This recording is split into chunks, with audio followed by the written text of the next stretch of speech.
Welcome to our channel, ladies and gentlemen. I hope that this video finds you well wherever you are watching us. Morara Kebaso is a Kenyan who needs no introduction now. If you have been following the Kenyan politics, he is the new kid on the block, and he came at the right time. Immediately after Gen Z's protest subsided, they decided that they were going to push this government through other means rather than going to the streets because they were really being killed. Now, Morara Kebaso started by mimicking William Ruto on top of voices and scrutinizing Ruto lies. Then he started moving from one project to another, especially the projects that William Ruto had launched and stalled. And before we knew it, Kenyans had fallen in love with his art and craft and skillful way of exposing William Samoei Ruto. Then, within a twinkle of an eye, he moved progressively to a person who is now campaigning from one region of this country to the other. And Kenyans have really fallen in love with him. He has endeared himself to Kenyans. Recently, he requested for donations to buy a better locomotive engine and place some good PA system because he's going on sensitizing Kenyans. And Kenyans responded by contributing. I remember someone was telling me, I had only 50 bob and I had to send it to Morara Kebaso because I love what he's doing. With all this, ladies and gentlemen, there is one question that I want to ask you. What is the end game of Morara's political activities? Because that has always been the question. I remember even when Raila was going to the streets, when Gen Zs were going to the streets, they were being asked, what is the end game? So that as you suffer in the process, you have a vision. You know that this is my target. What do you think is Morara's target? I want us to look at that here. Number two, what do you think are the Kenyans' expectations about him? Because when he requests Kenyans to donate something for him, they do that very willingly. That tells you that they are not just doing it for cosmetic purposes. Kenyans are not just contributing for fun. They have a target with Morara Kebaso. What do you think, or when you look at Morara yourself, what is your target with him? That's the second question. And the third question is the manner in which he has progressed from someone who was just mimicking William Ruto on top of some vehicles to a person who was exposing the this corrupt government to a person who is now, moving, and people throng those rallies. You saw what happened in Juja, and then yesterday he was in Isiolo. Do you think the government is not scrutinizing what Morara Kebaso is doing?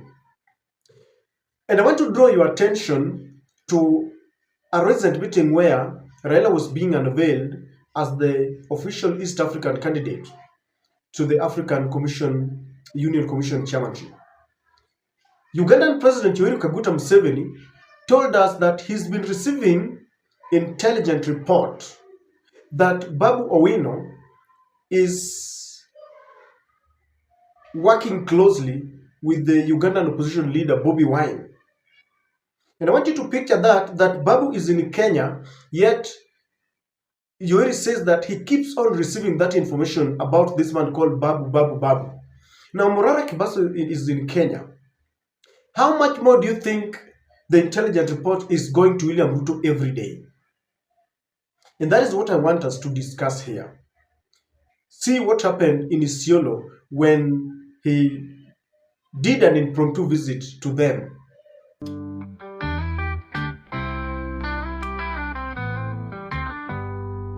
Tumepanga, tumeweka, ahadi zimebaki hewani. tutahakikisha, tutateremsha, lakini ni maneno matupu. Tumezindua, tutawezeka, ahadi kwa mama mboga, watu wa boda boda, mmesubiri, lakini hakuna kilichotekelezwa.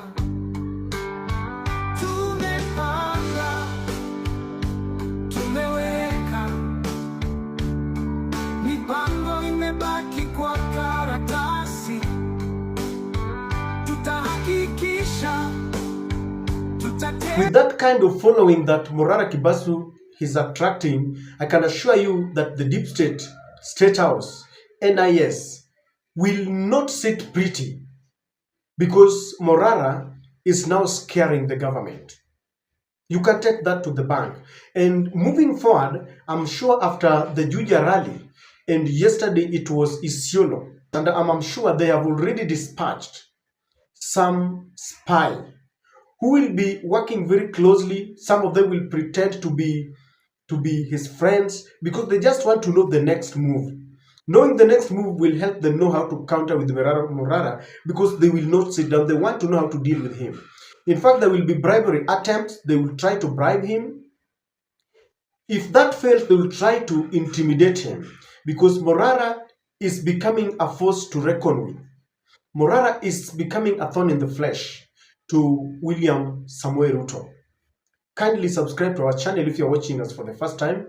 Click the notification bell. I always emphasize on clicking the notification bell, because it will allow YouTube to notify you whenever we release our videos. Please give this video likes. It's one way of promoting the channel and promoting our videos. Again, those who are returning subscribers, those who support us in one way or the other, I want to say thank you in a very, very special way. It is because of you that we are where we are today. So, ladies and gentlemen, what do you think about Morara's move? And do you think the government will just allow him to continue with what he's doing? They will soon say that those are rallies, and they will start telling him that you need to seek for permission. But why is Morara a force to reckon with? Do you think William Ruto has got any reason to be worried? Because if you ask me, William Ruto has got every reason to be worried about Morara. Why? Number one, Morara is young. In fact, he's a Gen Z, if I'm not wrong. It is coming at the right time when Gen Zs are saying that we are tired of all this old political class. We are tired of Kalonzo, Raila, Ruto, Mudavadi, Wetangula, Gashagwa, I don't know, Jeremiah Kioni. They are tired and they want one of their own. And if there is one thing that Kenyans are looking for, is an alternative. And if you look at the world, especially in Africa, there is a generational paradigm shift. If you look at Osman Sonko in Senegal, he's a young man. You look at Traore in Burkina Faso. Of course, some of those leaderships have been taken by coup, but I'm just looking at their age. They are millennials and Gen Zs who are now taking over. And there is a close connection between the electorates and these young people. So Morara Kebaso is coming as a young man and is resonating well with the youth, because youths are looking for one of their own. And this is a reason to worry William Samoei Ruto. Not only is he young, he's intelligent, he's a lawyer, he's very brave. To see someone who is going from one place to the other, exposing William Samoei Ruto, a man who's very brutal, a man whose police recently butchered people on the streets and some are missing up to date. So Kenyans also love someone who is brave. So that is one attribute that makes Morara Kebaso stands out. So together with the other millennials, together with the eloquent Makoure and all those who want to join the group, they can give Ruto a run for his money. Number two, Morara politically is impeccable compared to the other political class. He has never been tested with maybe CDF money, taxpayers' money, and therefore you cannot nail him anywhere. And that is the blood that we need, because you look at all these people, in one way or the other, they have betrayed us. They have been tainted. They are people who can be scandalized. So Morara stands at a point where he is an open check. Whatever he writes on his name is upon him. So Kenyans can easily identify with him, because Kenyans are tired of corruption, wasted leaders who keep on hoodwinking us. That is why William Ruto fears, because I know I asked you, what is the end game? The end game, if you look at the expectations, I was asking about Morara's end game and the expectations. Kenyans believe that Morara will go up to the ballot box, because Morara is now playing national politics. He's moving from one region to the other and he's campaigning. He's not campaigning on his ward, neither is he campaigning on his constituency or county. And therefore, he's conducting national politics. And people believe that come 2027, he's going to be on the table with the Kenyans who want change, because 2027 election will be between the forces of change and the forces of status quo. And most likely, Morara will either stand as a presidential candidate, or he will join hands with like-minded Kenyans so that he supports one whose vision resonates with him. So with that, he's impeccable. He has not been tested. EACC cannot come after him, and Kenyans will love him. Number 3, Morara Kebaso becomes an alternative voice. You know, if there is one question that Kenyans have been asking, we thought Raila would be there for us. And let me tell you something. Sometimes I feel that Raila should have waited for 2027, because the kind of anger that Kenyans have, maybe this time round, it would have been a protest vote. But he has chosen to end his career the way he does. Of course, that does not erase the legacy, all the things that he's done. So, looking at an alternative voice, is there someone who has convinced Kenyans that he can be that alternative voice? That in the absence of Raila, in the absence, when we want to vote against William Ruto, are we going to vote out William Ruto and fall into Gachagwa's basket? There will be no change. Will we be voting away William Ruto and then we vote in Musalia Mudavadi? My very personal opinion is that all these political cards, these old guards, are the same. Most of them have worked with the KANU. You look at Mudavadi, Kalonzo, Gachagua, you know, most of them, even Raila was one time in KANU, President Ruto. We need some fresh blood. So that alternative voice is Morara Kebaso. That's what I'm telling you, that when William Ruto looks at him, he sees a competitor. And Morara should be very, very careful moving forward. Ladies and gentlemen, let me maybe end by asking you, if Kalonzo, Morara, Raila, William Ruto, and Gachagua contests today, who will you vote for? That is the food for thought.